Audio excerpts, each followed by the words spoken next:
আত্মরাজ ঐতিহ্যের খোঁজে।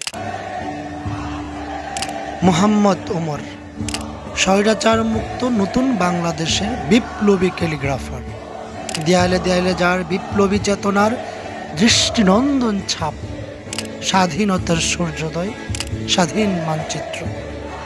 মাওলানা মোহাম্মদ ওমর কওমি পড়ুয়া তরুণ প্রজন্মের মেধাবী আলেম, ব্রাহ্মণবাড়িয়ার গর্ব, জামিয়া ইউনুসিয়ার সন্তান।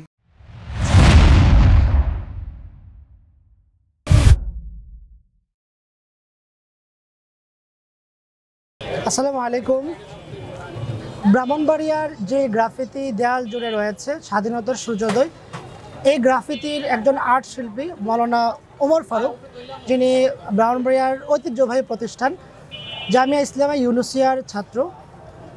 এই গ্রাফিতি দেশ জুড়ে যে প্রশংসা কুড়িয়েছে, আমরা আজকে সেই গ্রাফিতির আর্ট শিল্পী মাওলানা ওমর ফারুকের সাথে কথা বলবো। যে ভালো আছি? আলহামদুলিল্লাহ। কেমন আছেন? জি ভালো। আপনার পড়াশোনার ব্যাপারে যদি একটু বলতেন। আমি হাফিজি শেষ করেছি 2015 সালে ঢাকা তেজগাঁও মাদ্রাসা থেকে, তেজগাঁও রেলওয়ে জামিয়া ইসলামিয়া। এরপরে আমি জামিয়া সুবানিয়ার মধ্যে আমার কিতাব বিভাগে পড়াশোনা শুরু করি এবং 2019 থেকে আমি ব্রাহ্মণবাড়িয়াতে, যেহেতু ব্রাহ্মণবাড়িয়া আমার জন্মস্থান, আমার ফ্যামিলি এখানেই থাকে এবং আমি জামিয়া ইসলামিয়া ইউনিভার্সিটিতে ভর্তি হই হাদিসুন্নাহ জামাতে।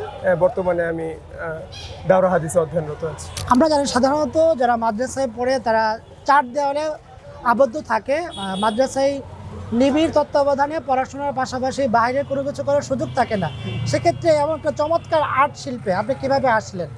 আসলে আমি যদি বলি, অ্যারাবিক যে ক্যালিগ্রাফি যে শিল্পটা, সেটার প্রতি আমি খুব ছোটোবেলা থেকেই আমি নিজের ভিতরে টান অনুভব করি। আমি একেবারে ছোটোবেলায় যখন মসজিদে নামাজ পড়তে যেতাম, তখন যেই নান্দনিকভাবে লা ইলাহা ইল্লাল্লাহ লেখা থাকতো, আল্লাহু আকবার লেখা থাকতো, সেগুলো আমাকে অনেক অভিভূত করতো। তো তখন থেকে আমার একটা ইচ্ছা ছিল যে আমি এই লেখালেখিগুলো করব এবং ঠিক ওই শখের জায়গা থেকেই আমার এই চর্চাটা। এবং প্রথম আমি হাতে কলমে কোনো শিক্ষা পাইনি। আমি ক্যালেন্ডারগুলো দেখে, কোরআন শরীফ দেখে আমি লেখালেখি করতাম। আর যেহেতু আমি মাদ্রাসায় পড়ি, আমার এই স্পেসটা একটু বেশি ছিল, আমি এগুলো চর্চা করতে পারতাম। যখন আমি এগুলো করতাম তখন আমি বুঝতে পারতাম যে আমার আশেপাশে মানুষ এগুলোকে খুব পছন্দ করতেছে, আমাকে অনেক উৎসাহ দিতেছে। তো ওখান থেকেই একসময় আমার কাছে মনে হয় যে এত ভালো করতেছি, মানুষজন আমাকে বিভিন্ন জায়গায় নিয়ে যায়, কাজ করাতে নিয়ে যায়। ওখান থেকে মনে হলো যে হ্যাঁ, আমি আসলে আমার প্রফেশনালের জায়গায় এটাকে আমি চয়েস করতে পারি। এবং সেখান থেকেই সর্বপ্রথম আমি খতের বিষয়ে আমাদের বাংলাদেশের অন্যতম একজন খত্তাত জামিয়া ইসলামিয়া ইউনুসিয়ার মাওলানা বুরহানুদ্দিন কাসেমি সাহেব হুজুর, ওনার কাছ থেকে আমি লেখালেখিটা দেখা শুরু করি। এরপরে যথাক্রমে আমি বাংলাদেশের তরুণ ক্যালিগ্রাফার ওসামা হক, ওনার কাছে আমি কোর্স করি এবং আমাদের যে গুরুশিল্পী মাহমুদ স্যার, ওনাদের থেকে আমি কোর্স করে ইনশাল্লাহ এখন আমি মোটামুটি একটা প্রফেশনাল জায়গা থেকে ক্যালিগ্রাফি করতেছি। জি, তাহলে গ্রাফিতিটা আপনার একটা প্রফেশন, শখের জায়গা থেকেও পাশাপাশি একটা প্রফেশন।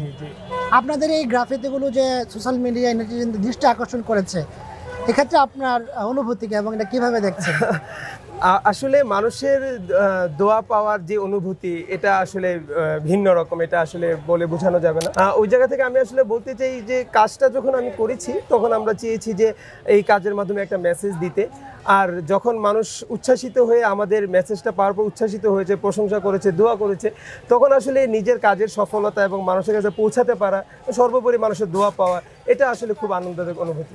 জি, আমরা দেখছি যে বাংলাদেশ জুড়ে সব জায়গায় দেয়ালে গ্রাফিতি চলছে। বিশেষ করে এইবার স্বাধীন বাংলাদেশে যে গ্রাফিতিগুলো সবার দৃষ্টি কেড়েছে, সেটি হচ্ছে অ্যারাবিক গ্রাফিতিগুলো।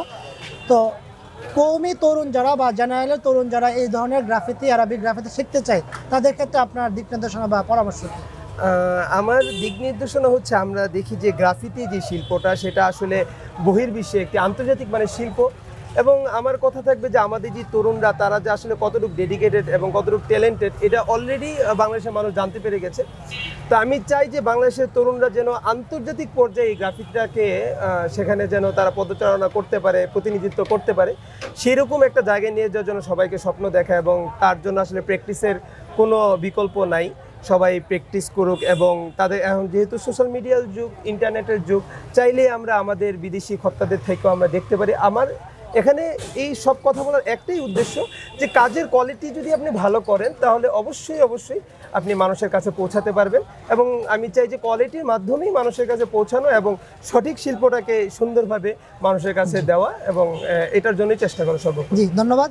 আমরা কথা বলছিলাম নেটিজেনদের প্রশংসা কুড়ানো স্বাধীনতার সূর্যোদয় গ্রাফিতি সহ আরও চমৎকার গ্রাফিতি যিনি আর্ট শিল্পী ওমর ফারুক ভাইয়ের সাথে আমরা ওনাদের যে কাজগুলো আপনাদের দেখাবো, পাশাপাশি আপনারা যারা প্রতিষ্ঠানে বা বিভিন্ন দেয়ালে চমৎকার এই গ্রাফিতি করাতে চান তাদের জন্য আমরা এই ভাইদের সাথে যোগাযোগের যে ঠিকানা সেটাও ডিসক্রিপশনে দেওয়া দেবো।